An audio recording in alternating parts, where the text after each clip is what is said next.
The following program is a Town of Colony television production of the William K. Sanford Town Library. It goes all my life's a circle, sunrise and sundown. The moon rolls through the nighttime till the daybreak comes around. And all my life's a circle, but I can't tell you why. Seasons spinning round again, the years keep rolling by. Good afternoon, or good morning, good evening. I'm Joe Doolittle, and this is Story by Story, a program celebrating the human experience. And that's what stories do in our lives, whether we're telling them at our kitchen tables, whether we're watching them on television, or whether we're listening to a play or some other adventure that words are weaving their way within our souls, because most stories have a soul-wide dimension. My partner, Kate Dudding, is sick today, so I'm trying to man this studio, or person this studio, all by myself, except for our guest storyteller, who is Siri Allison. And Siri Allison has joined us all the way from up north in Salem, and I'm ever in Siri's debt, because among the other accomplishments that she's had in storytelling is producing a series of storytelling just like we do at Proctor's up in Salem. Siri, welcome so much. It's nice to have you here. Thank you. It's nice to be here. We'll do your interview, but I was just so taken by that kind of step up to the plate a couple years ago when you said, could we have a celebration up here? And you had some connections that you made. How did that all come together up there, by the way? Well, that's due to you and Kate, actually. Well, yeah. It was more you. No, it was that I enjoy the Proctor's wordplay so much, and I know how much work I put into a story when we tell it down there. And so everybody's putting all this work into one afternoon, and they were getting really good. So I said, well, why do it just one afternoon? We could do it the next week in Salem at Fort Salem Theater, which is a beautiful theater if anybody wants to come to that theater, and it has a little cabaret that's such a nice cozy space. Cozy space. And why don't we just do it again the next week? However, it has turned out that some people can't do both weeks or whatever, but at least half the people do the same. And then, in order to grow the local audience, each time I would invite one local to tell, and then they'd bring their friends and neighbors to hear them, and they'd understand what storytelling is, and then hopefully they come back. And it's grown, and it's successful, and it really isn't like we do reruns up in Salem. We do a whole new... But the idea is partly to do reruns, because why not take the show on the road when it's that good? Now, and the other thing is that it has grown because of Margaret and Betty's class, and because of Janine's class, so there are people in the area who've taken their classes who then want to come tell. And so it's not me. Margaret French, Betty Cassidy, and Janine Laverty are storytellers who are also up on the north side of our service area, but they're in Saratoga. They aren't in Washington County, but there's some overlap there, so that the nexus of storytellers from our northern brothers and sisters is really part of that effort up there. And the series in Salem at the Fort Salem Theater runs in the fall. Only in the fall. Only in the fall.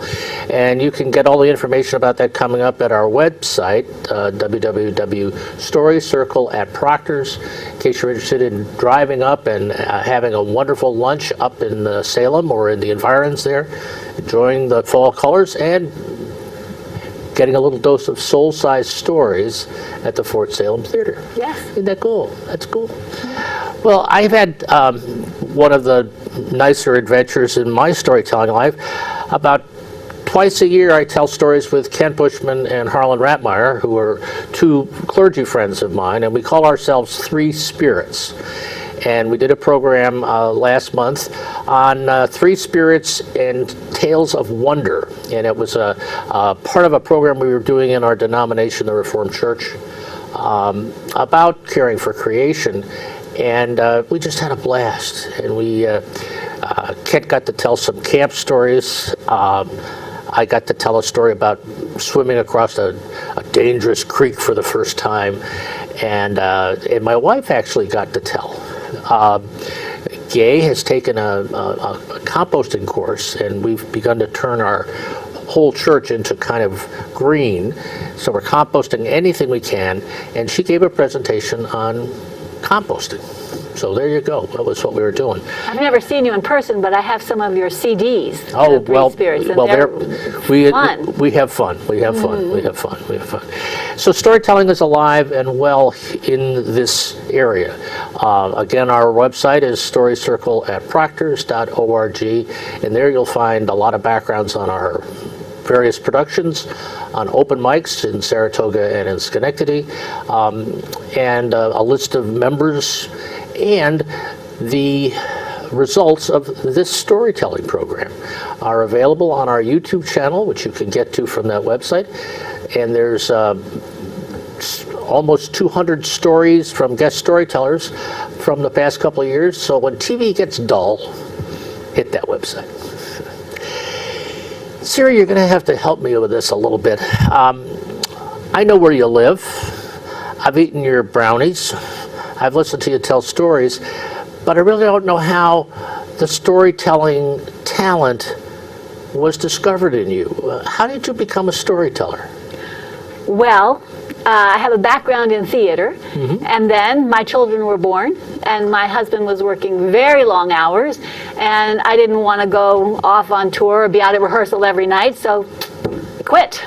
And then my daughter was in second grade, I guess, and one of her friends had a mother who was a violinist who was doing violin for the class, and she said, why don't you come tell a story to go with my violin playing? And I went and told a story, and wow, that was it. And then I did that year a whole once a week curriculum, stories around the world for that class, and then I went back the next year and did a different theme once a week and went into other classes, and there we go. There you go. There we go. So it was the coincidence of the other mother with the violin saying, come on and tell a story. And because you had a little confidence in front of an audience, even though they were kids, which would have frightened me to death. I didn't know enough to be frightened at that point. Didn't know enough to be, well, or maybe I was. Maybe you weren't and just got over it. That's true. We always get stage fright. So that was the beginning. Now, in terms of finding Story Circle or doing things for adults, how did that happen? Well, we moved up here, and I had been telling in the schools down there, so I thought I would like to tell in the schools up here. So I went to I don't know what it's called, but BOCES runs a day for PTA people. Right, right. And there was Kate at a table with all your things laid out on the table, and she said something about telling for middle schoolers, and I said, I'm afraid of middle schoolers. Are big people. And yes. Kate said, oh, it's easy. All you have to do is go in, and the first thing you say is, I am so glad you all are not little kids, because little kids can't handle a scary story like this. Then you tell them the goriest story you know, and they're eating out of your hand from then on. Nothing like blood and guts, I always say. Get those 8th graders really on your side. That's okay. right. Man, so from then on, I met Kate, and I came to one of the... Okay, that's a wonderful introduction. You met Kate. In terms of the kinds of stories that you tell, you've got some areas that you seem to like better than others. What are those? Somebody asked me that the other day, and I can't quite put my finger on it. Sorry to say. You're kind of the smorgasbord of stories. Yes. Well, that's well, fun. I like literary stories, but I haven't been telling many of them lately. I like the language. I like the language. And I like stories with a little kick at the end. And because of the schools, I will read a lot of folktale books looking for ones with a certain edge. Yes, and then in the meantime I find, oh, that's good, and then I Xerox them away for later. Right, when you go scouting for stories, you find a lot of stuff that you didn't think you'd ever need, and then you find yourself using it. Yeah, that's part of the process for sure, for sure. What we'd like to do is we'd like to talk about stories. We'd like to listen to stories. And so if you could tell us a story, then we could talk a little bit about the story that you tell. But to do that, we have to hear your story. All right. Don't we? Well, I'd like to start because I'd like to tell you about my 5th grade peacekeeping class that I'm starting. Yes, or this is will be my 4th year in the 5th grade at a certain school where I'm developing this series of peacemaking stories, and this is my lead-off story for that course. All right, this is called Slugadog, and it was collected by Verna Ardema. And she tells that in a book called Tales from the Story Hat. All right. Once there was a rich man. Now, this particular rich man had gotten rich by cheating. He took advantage of everybody in any business deal and just stayed on this side of the law. But because he was so cutthroat, he didn't have any friends. But he was very rich. And he lived, as most people in the Congo did, which is where this story is from, in a family compound of huts. There was a hut for him, a hut for each of his wives and her children, and there were many wives, so there were many huts. And then there were a few huts for the servants, and a huts for cooking, and huts for storing things, grain and dried meat and fish and pumpkins and gourds, and a hut for the tools, and a hut for fixing things, and a hut for the accounting, many huts. And this is where you see how rich he was. The whole compound was surrounded by an ivory fence. Now, this rich man loved to eat. Every day about 4 o'clock, he would come out and sit under this tree that grew near the gate of his ivory fence. And the wives would come parading out of the cooking hut, each one with a pot, a basket, a platter, a dish of something on her head. And they would bring it over and they would set it down before him. And then they would back up and kneel and watch as he ate. He didn't share with them. He didn't share with the children. He didn't have any friends, so he never had any visitors. He always ate alone. And then, when he was done, the wives and the children and the servants could have the leftovers. Now, this one particular day, the wives were bringing out of the cooking hut baked elephant's foot and rice balls with peri-peri pepper sauce and fried locusts. And I don't know if you know this, but baked elephant foot smells delicious. And the smell of this wonderful, delicious food wafted up over that ivory fence and out into the town.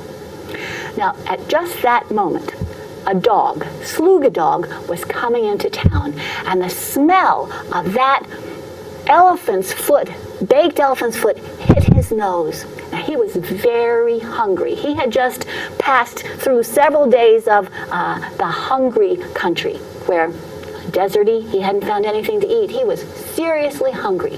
And when this smell hit his nose, it drew him like a magnet. He followed the smell of that food until his nose was pressed through the bars of that ivory gate. Ooh, there was the man with all that food. Slugadog couldn't help it. He was drooling, and he was wagging his tail. He was a very polite dog. Nobody paid attention to him, so he began to ask very politely for the food. There he stood, drooling, wagging his tail, and whining just a little, very politely, until the man looked up. Oh, look at that nuisance of a dog. Wife, get rid of that dog. And so the wife got up and she shooed away the dog. Well, Slugadog that night went through the town looking for food in the trash, but the people in that town were very frugal. There was not much food in the trash. So the next day, he was still very hungry. When out of the cooking hut, the wives brought fried fish and baked pumpkin and all kinds of good food, and the smell wafted through the town and drew Slugadog until he stood with his nose pressed through the bars of that ivory gate, drooling and wagging his tail and whining. Ah! Said the man, wife, get rid of that dog. And wife number 2 got up and she shooed away Slugadog. And the next day also he was having yam and snake stew and all kinds of good things. Drooling, wagging his tail, whining. Well, finally, one day, after several days of this, the rich man got a length of rope. And when Slugadog came back to the gate, he opened the gate. Slugadog came in, and the man wrapped the rope around his neck and dragged him off to the town elders. Arrest this dog, he said. Arrest the dog, said the town elders. Why? He's been stealing the aroma of my food. I demand a trial. Well, the town elders weren't at all sure about this, but in that town, if you demanded a trial, you got a trial. So they sent for the judge. Well, it took a few days for the judge to arrive. Finally, he came and he sat under the tree of justice. There was the tree, the judge, the town elders, the rich man, Slugadog, and a lot of the people in the town, because they had by now all heard about this strange case. And I have to tell you, they were mostly on the side of the dog because a lot of them had been cheated by the rich man.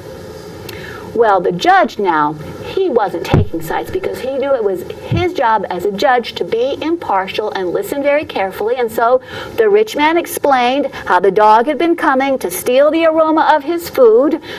Slugadog could only say, Well, the judge thought a while, and then he said, it's clear to me that the dog is guilty. He wasn't just walking by and happened to smell the food. No, he came every day on purpose to stand there and smell the food. He's guilty of stealing.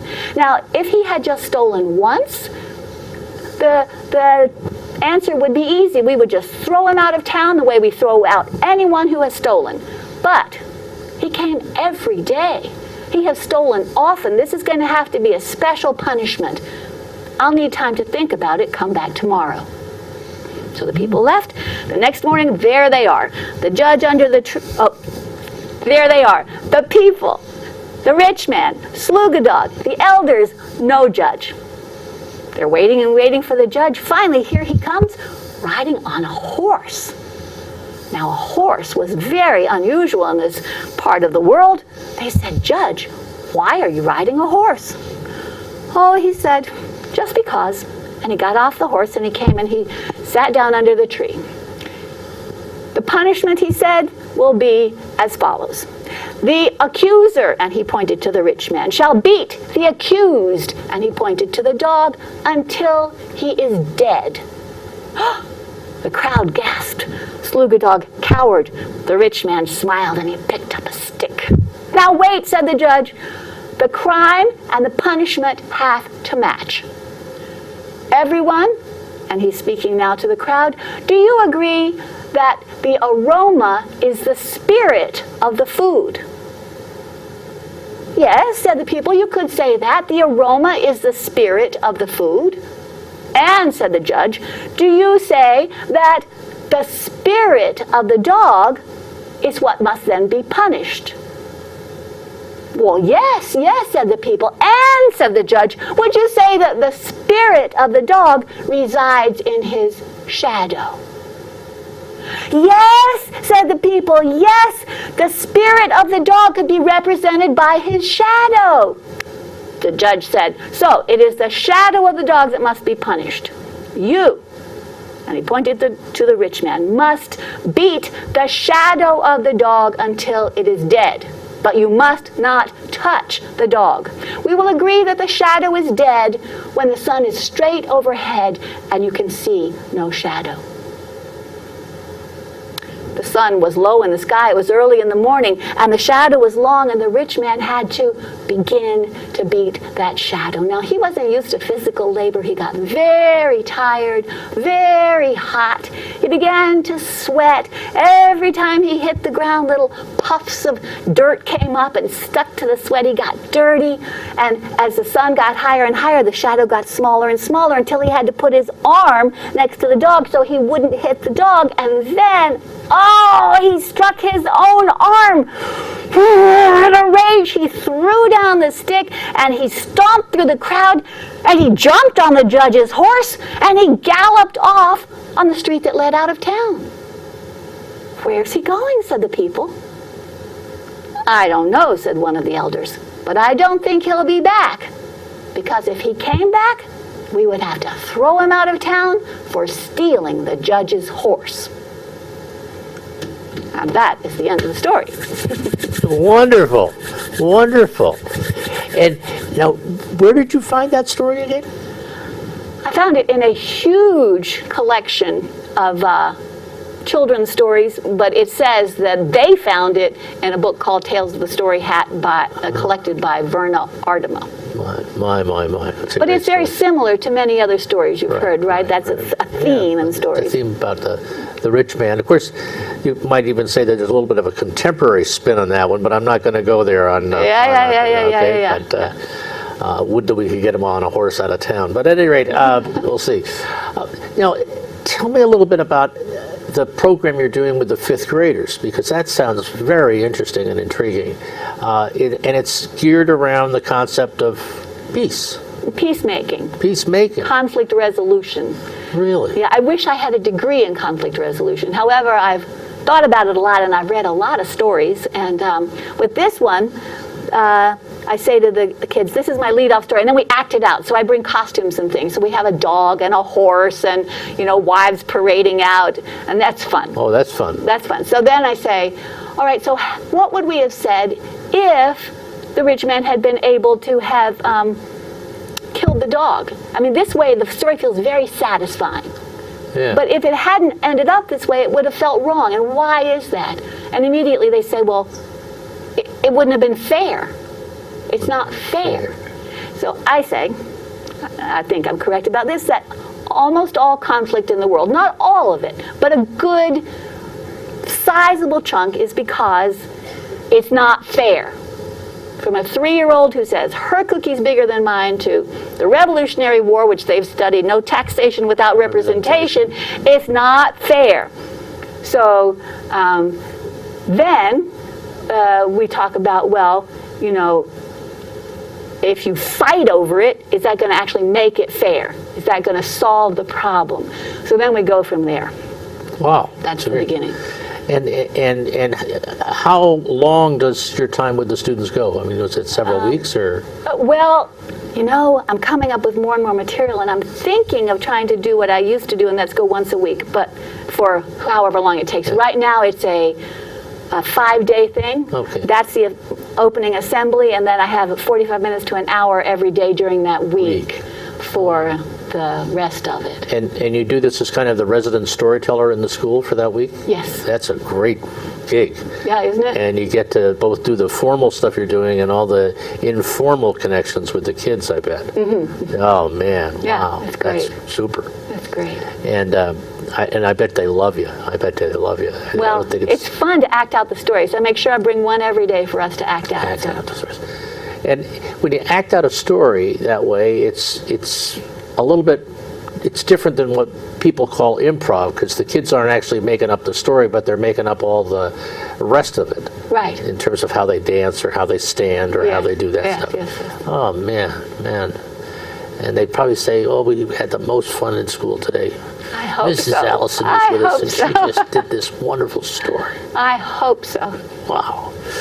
Well, Allison, Siri, we're going to come back to you. I want to do a little review of what's going on with storytelling in the area, because there's a fair amount of stuff going on, and I'm just going to highlight that, and then we'll come back and do another story. If I can get on this. And I've got to do my technology to get my stuff. One of the really neat programs we have in the area is at the Irish American Heritage Museum, and it's Shawnee Evenings. And the Shawnee was the old Irish itinerant storyteller who would come along and knock on a door, and for an evening's meal and a lodging, he would entertain the neighborhood with stories. That was a Shawnee. And our Shawnee teller on March 9th coming up is Lorraine Harton Gilardi, and she's from down in Dutchess County, and she's a wonderful teller, and it's Tales from a Rambling House. And she grew up in a big Irish family, and I think that's going to be the nature of that story. Following that, on Sunday of that same weekend, on the 11th, is one of our programs at Proctor's. It's Word Plays. And Word Plays is just a themed storytelling event, and this theme is one about always, ? And it's about love and maybe not love. And we've got Christy Keegan and Claire Beetlestone and Eva Neves and Kate Dudding, Marnie Gillard. Nancy Marie Payne and Sandy Schumann. And that will be a good evening rather. It's at 2 o'clock in the afternoon, actually, in the gallery, second floor of Proctor's, above the box office lobby. And it's a great place to listen to stories. And we have some wonderful, scrumptious eats and drinks at intermission. And if you get there a little early, you can graze through the Schenectady Green Market, which is on the first 2 levels of Proctor's Theater. So we commend that to you because it's just great fun. We run a couple of open mics. One is up in Saratoga at Cafe Lena, and the feature teller is our own Kate Dudding this time, and that goes from 7 to 9. And if you haven't been in the renovated Cafe Lena, please get up to a show.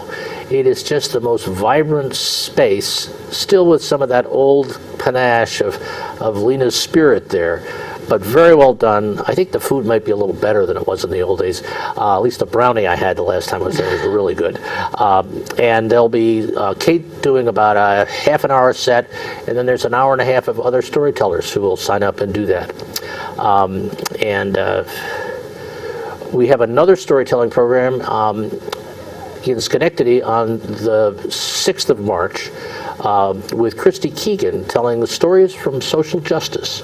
And that's at Arthur's Market and Cafe, which is down at the corner of North Ferry Street and Front Street in the historic stockade. A quaint little place for dinner, desserts, listening, and we commend that to you as well. The other thing we do as storytellers is we meet together to kind of refine our own work and to connect. We do that at Story Circle meetings, and our next one is the 20th of March on a Tuesday night right here in the Colony Library. It goes 6 to 8 o'clock. And we encourage you, if you want to get a sense of what we're doing in storytelling, just show up and don't be afraid to tell. More than welcome to listen and get on our mailing list and find out a little bit more about what's going on. It's what we do. There's another group that we're related to, and it's called the Interfaith Story Circle. And the Interfaith Story Circle is renowned in this area for bringing together an ecumenical base of houses of faith to share their traditions through story. And they've got a program that's going to be kind of significant, we think. It's the power of story to welcome a stranger. And the feature teller to set that theme is Claire Nolan, who's a member of our guild and has been very active in a number of social issues, the environment being the big one on her agenda. And it's at the University at Albany Interfaith Center, which is right on the campus, and there's parking right across the street. So please think about that. And it's 7 to 9 on the 21st of March. The power of story is important for a lot of other things, and it's the theme of this year's program for the Interfaith Story Circle. There's their website, withourvoice.org. If you're at all interested, please check that out. And if you're a congregation looking for some program, I would commend the Interfaith Story Circle to you, as well as our own Story Circle at Proctor's, because many of us are working in educational or faith communities ourselves. And that's what's going on in storytelling. And keep in mind that same website, www.storycircle at Proctor's, is available for you to just check out those other stories that have come from this show. Oh, there is one other program I gotta kind of make a pitch for, and it's at Clifton Park, and it's Kate Dudding doing an acts of kindness in terms of how strangers either get greeted and welcomed or look to be masters and beacons of hospitality in their lives. And it's on the Clifton Park Library on Moe Road, and we would love to have you go out and take in some of Kate's wonder and kindness. And there we go. I have a question. You have a question? Is Children at the Well going to be in action this spring? Children at the Well, which is a program of the Interfaith Story Circle, is meeting, and they're getting a new group of kids from various faith communities together, and I think they've targeted a program in May for their showcase of having these young kids work with various stories of faith. And it's a great program, and we'll have that date for you at another meeting, but I don't have it right here. It's hard to remember everything, you know.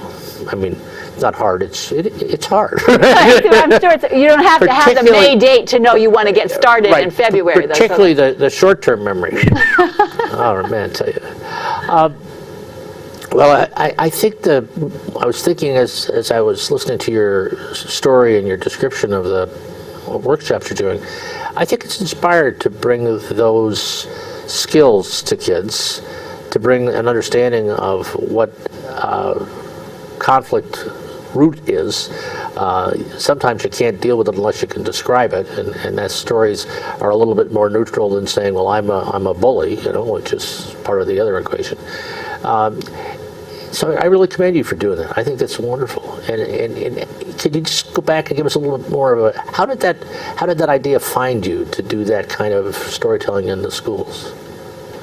Well, starting in the second grade there, then I had all kinds of different curriculum trying to meet the New York learning standards. So I had a series of Around the World where we had different cultures, and I had a character building series, and I had a history series that American history never quite got off the ground, and had a kindergarten series where we would, the acting out was an especially important part of that, to give them more verbal skills and listening skills. And so you were actually stimulated a bit by the standard curriculum in terms of how to adapt that to meet the situation that you were in? It was sort of a chicken and egg. Chicken and egg, I could think about what do I want to do and where does it fit in. But with this one, for the fifth grade, some fifth grade teachers contacted me and said, could you do a program? And I said, yes, what do you want? And they said, well, bring us some ideas.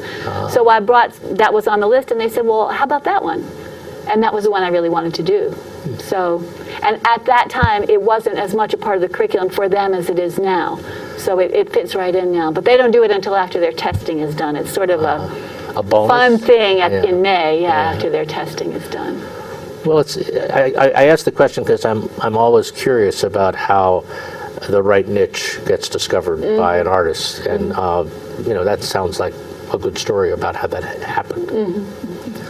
Now, do you have another story for us? Well, I brought two more, but one is like a minute.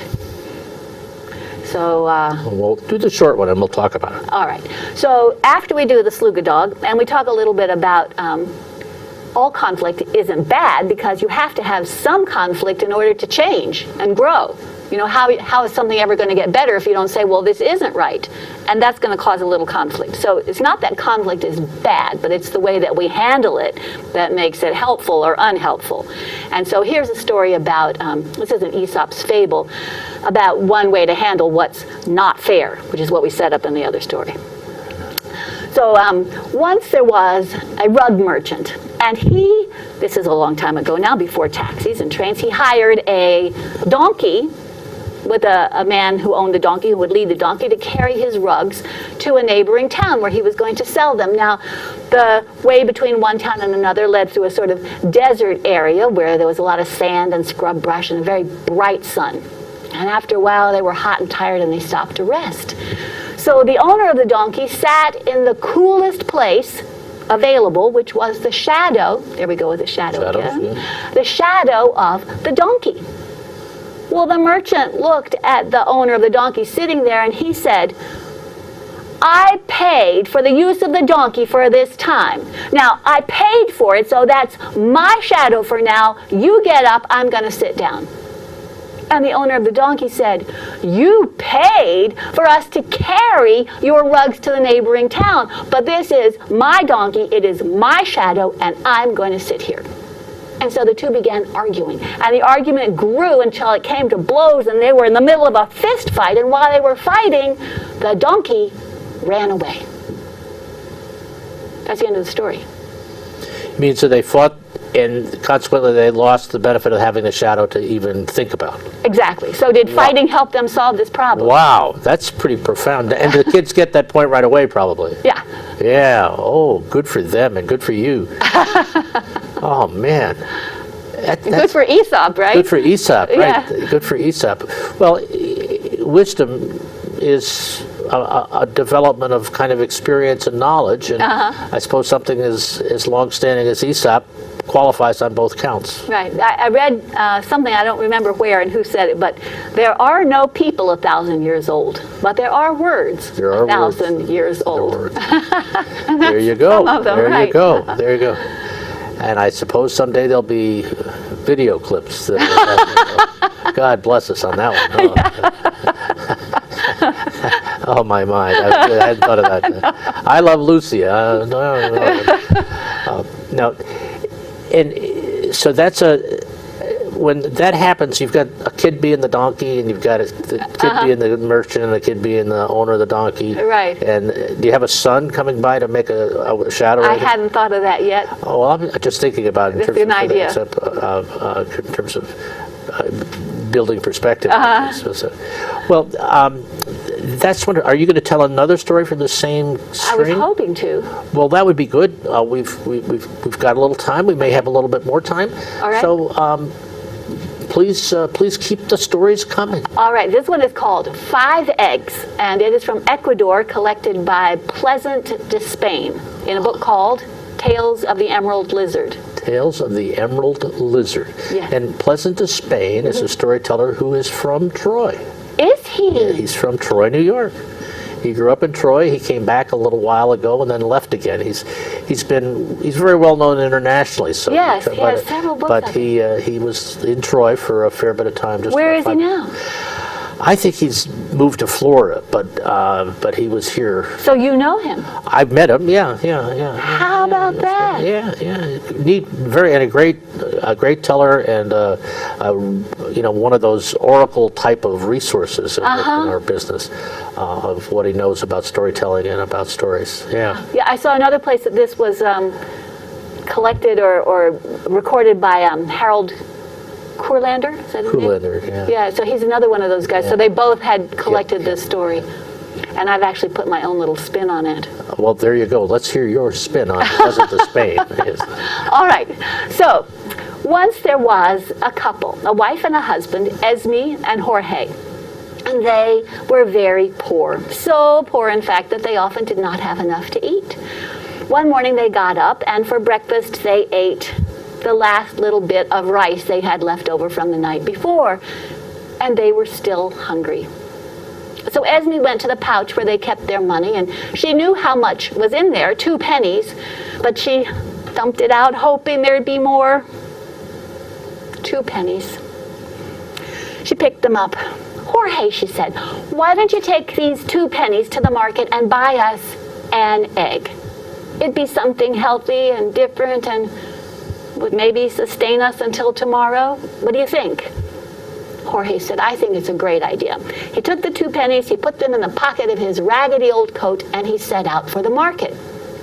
When he got there, he was almost sorry he had come, because there were peppers and papayas and melons and pineapples, so beautiful and colorful, and somebody was selling somewhere a soup or a stew that just smelled delicious, and he couldn't afford any of it.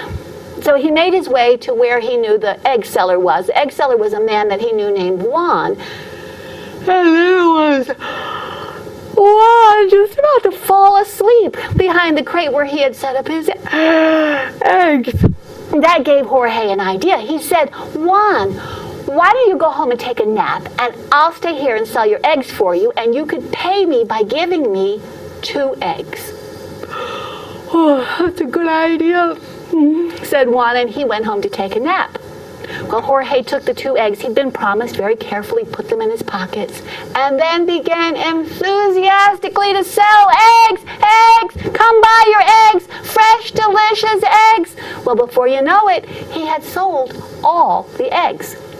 And when Juan came back, He said, Jorge, you did such a good job. I brought these 3 additional eggs planning to sell them, but here, you take them. You certainly deserve them.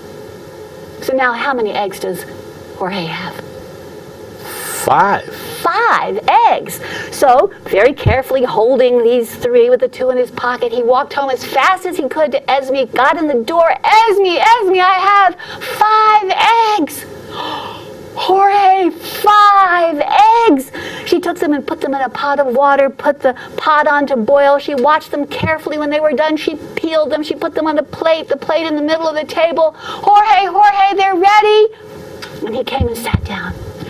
Now, she said, 2 for you and 3 for me. Esme, said Jorge, I'm the one who went to the market and did all the work to get these eggs. I should have 3 for me and 2 for you. Esme said, it was my idea. And you got the interesting job of going to the market while I had to sit home bored and wait for you. And besides, I cooked them. 3 for me and 2 for you. Esme, if I don't get 3 eggs, I'm going to walk out that door and I'm never coming back. Jorge, if I don't get 3 eggs, I'll die. 3 for me, he said. To his great surprise, Esme stood up and she died. Oh, said Jorge, Esme's dead. Guess I'll have to go scrounge up some wood and make her a coffin. So he went out and found some scrap wood and brought it home and began to hammer together a coffin. As he did, he said, too bad Esme's dead. Poor Esme. She should have been happy with 2 eggs. And from right there beside him on the floor, he heard, I want 3. So he finished the coffin, and he went and he got the neighbors, and they helped him put Esme in the coffin. And as he hoisted it up to his shoulder, he said, too bad Esme wasn't happy with 2 eggs. From inside the coffin, he heard, I want 3. They carried the coffin to the graveyard, set it down. The neighbors began to dig, and Jorge got out his hammer and the nails. He said, time to hammer on the top. At the first blow of the hammer, the top sprang off and Esme sat up. All right, she said, you can have 3 eggs. That's better, said Jorge. And they went home and they sat down at the table. The eggs, of course, were still on the table. Jorge took an egg. Esme, you're a good cook. Esme took an egg. Jorge, you did a good job getting us these eggs. Jorge took another egg. Esme, you're a good sport. Esme took another egg. Jorge, you made me a nice coffin. Oh, look! A spider! As Jorge turned around to look, Esme grabbed the last egg and stuffed it in her mouth. 3 for me is all, she said.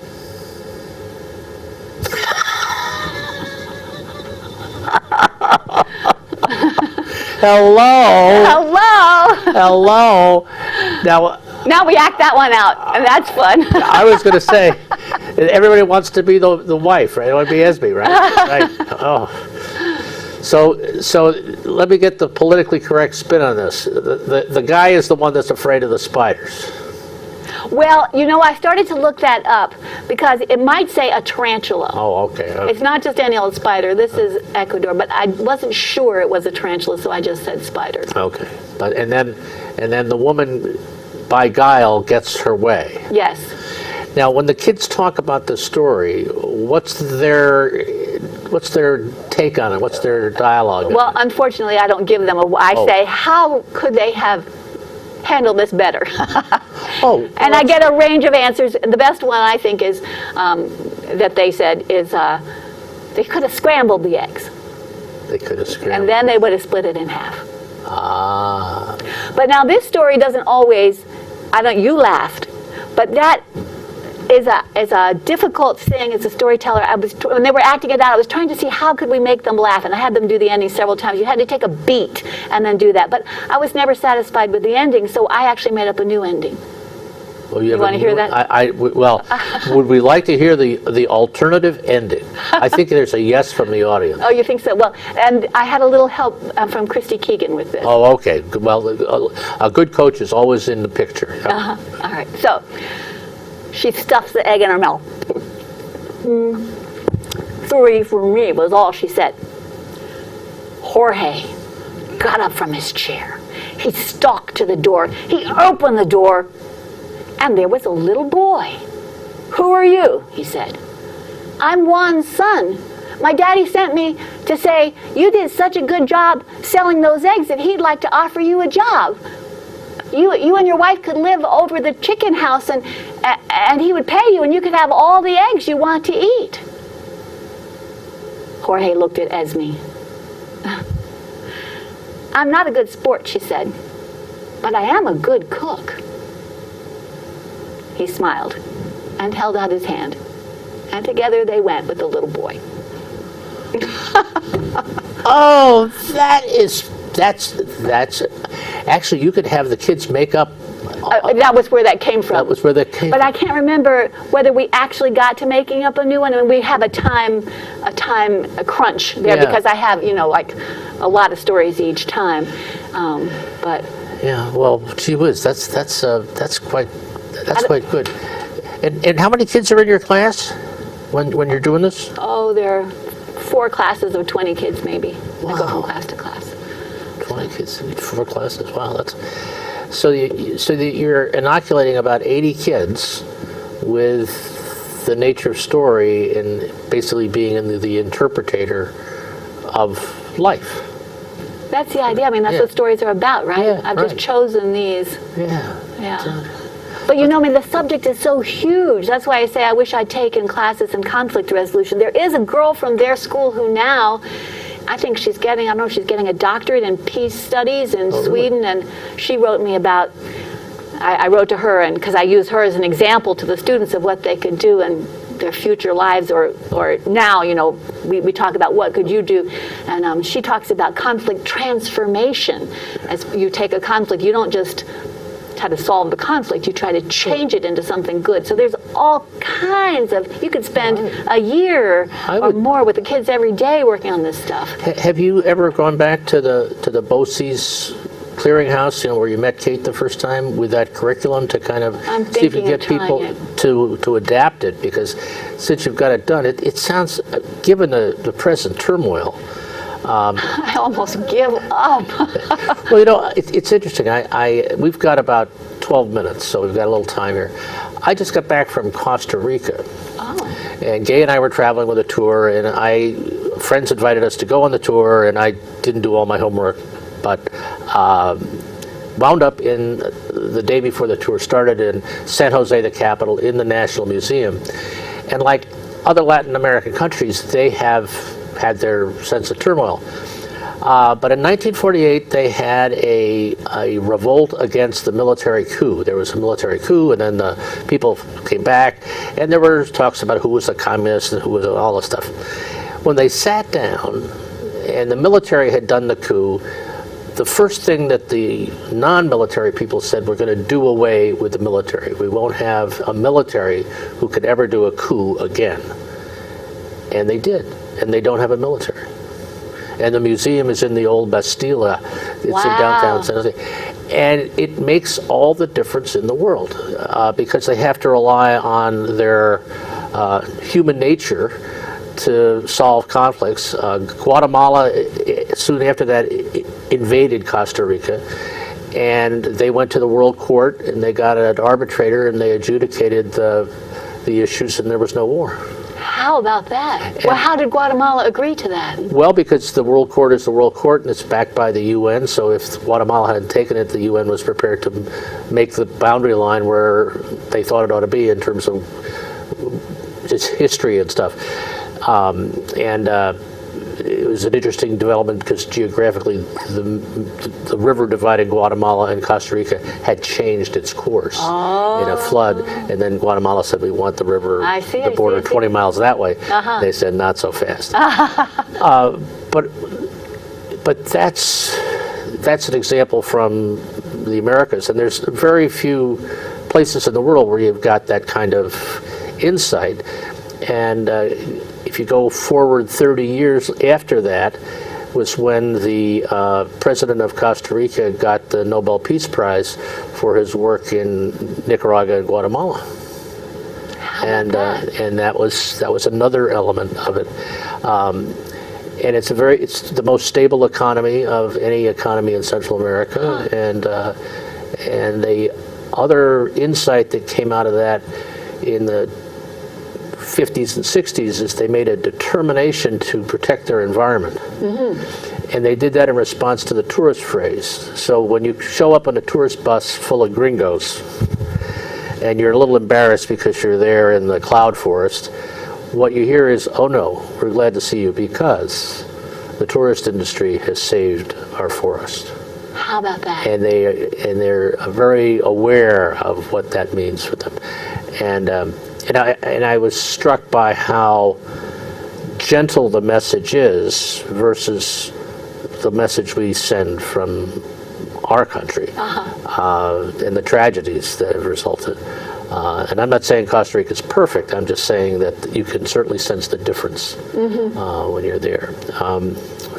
We talk about the just war theory. Right. And so I explained to them, well, these are the parameters that some people think if you're going to have a war, it can't be decided by one person, and you can't hurt civilians, and you have to have a good reason, which generally defense is considered a good reason. And then I talk about the pacifists and the Quakers, and we talk about that white feather story. So those are two possible routes you could choose. I have to be careful because, they go home, and I don't know what they hear at home, and I myself don't know how to parse all these different things out. But we try to cover some of that area. Right. Well, wonderful. Now, we've got do you have a 5-minute story? A 5 minutes? A 5-minute story. I have to just double check my clock here. Well, I hadn't planned to tell another one, but I have one that's kind of related to this. Well, if you've got another one, we've got time for it.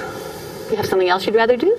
I'd rather listen to you than anything I can think of right now. That's not what I meant to set you up for.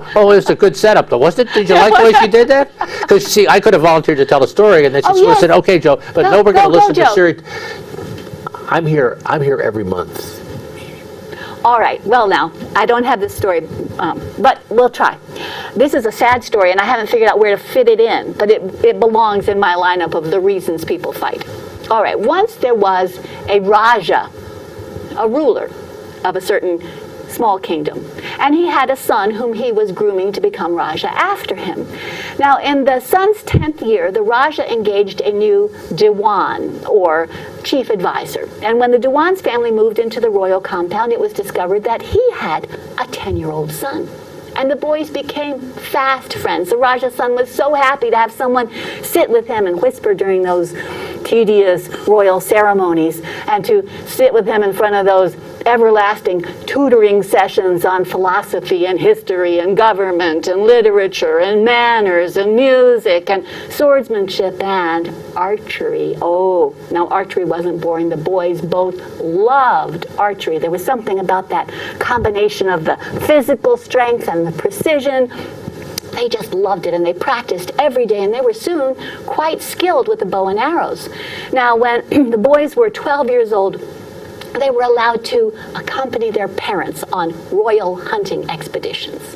And when they were 14 years old, they were allowed to participate themselves and actually shoot their own bow and arrows. And when they were 15, they were allowed to go out hunting on their own. And so, that is all they did. Every day, sun up to sundown, they were out hunting.